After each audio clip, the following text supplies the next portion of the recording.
Mr. Speaker, before I go straight to answer this question, allow me to thank this Honorable House for affording myself and the Ministry the opportunity to come here and engage with the House on a number of activities that the Ministry is responsible for.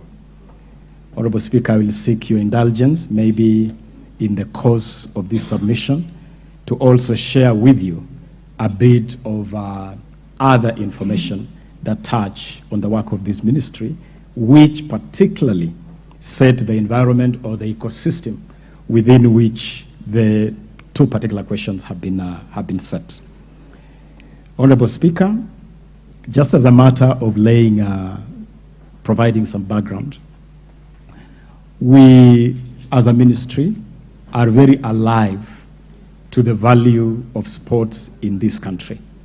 In fact, Honorable Speaker, it is the mantra of this ministry, the belief of this ministry, that Kenya's #1 export to the world is our sportsmen and women.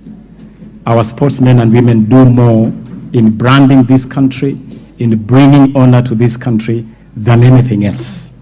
And therefore, Mr. Speaker, I want to assure this House that as a ministry, we are fully committed to addressing the myriad challenges confronting this important sector.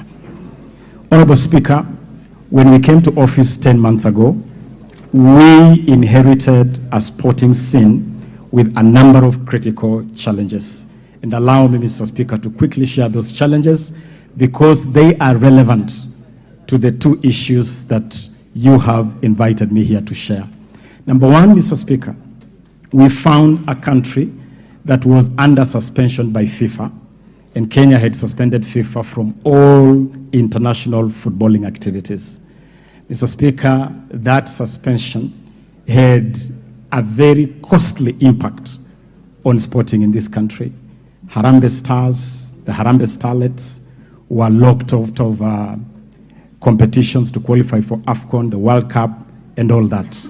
Mr. Speaker, I'm glad to report to this House that among our first order of business was to engage FIFA very, very quickly, and I did seek and get an appointment with the FIFA President, Mr. Gianni Infantino, and within 1 month, that suspension was lifted.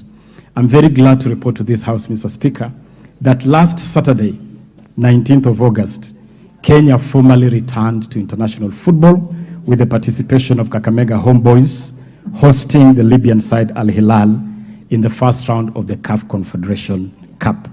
Mr. Speaker, the second challenge we inherited was a looming ban.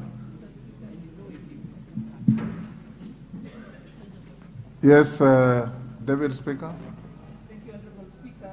I think the Cabinet Secretary is telling us about the history and the work he has done. He should simply stick to answering the questions that he has been asked, which is about the athletes and the team, a very specific question. We didn't ask about FIFA and football and being suspended. Thank you. Minister, you may proceed to answer the questions as they were read out by the majority in the interest of time. Thank you, Mr. Speaker.